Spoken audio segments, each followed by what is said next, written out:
Hello friends, in this class we are going to discuss example for DAG representation of basic block.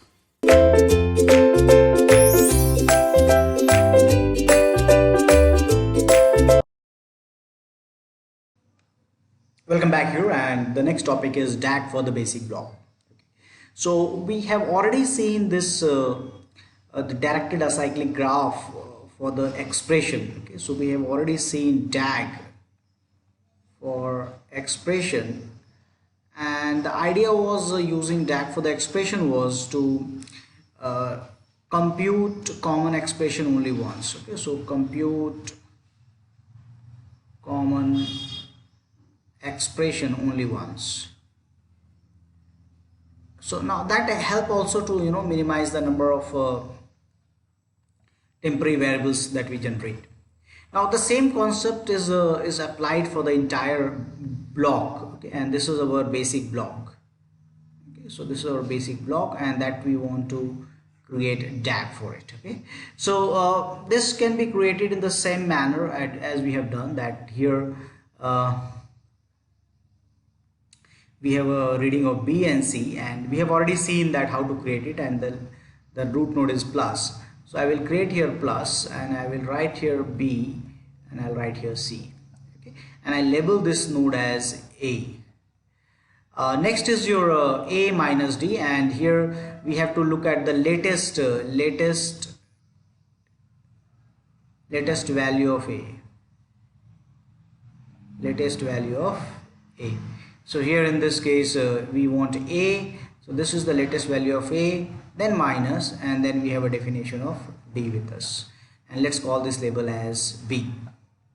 Then C is equal to B plus C, and this is the latest value of B, and we will take this value, latest value, and we will put here a plus, and the C will take from this place, and it will look like this. The last one is D is equal to A minus D, but you notice here that A and D is the latest value is same, and the same label I can put here as D. Okay, so now this is the DAG for the basic block. Okay, so this we call it as a DAG for the basic block.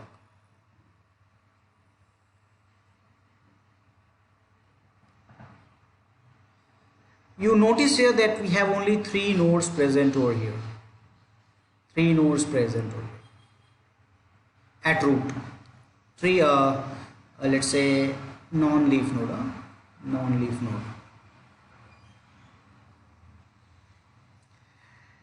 Okay, so let me read out few things here. It might appear that since there are only 3 non-leaf nodes in the DAG, the basic block can be represented by a block with only 3 statements. Okay, so because there is only three nodes are there, we can represent this basic block by using only 3 statements. So that is, now we are coming into the analysis part. Only 3 statements are enough to represent the basic block. Then it says that in fact if, okay, now it is the condition, in fact if B is not alive on the exit from the block. Okay, now this statement is making that if B is not alive, and then we have to check the liveness analysis, but if in cases B is not alive, B is not alive, if it is the case that it is not alive, not live live on the exit of the block, we don't need to compute that variable, and can use D to receive the value presented by the node labeled in the figure. The block becomes this.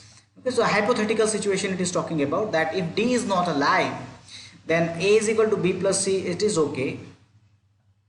Since D is not alive, I can assign the value D over here, and it becomes A minus D, and I can replace C here. C is equal to B plus C, that I can write here D plus C. So it's a hypothetical situation that if it is there, but since we haven't learned anything about the liveness analysis, we haven't done anything like this, so we are not sure. But if it is the case, we can represent in the fewer number of instructions. Okay, so that's how we can create a DAG for the block. Okay, so that's all for this. Thank you.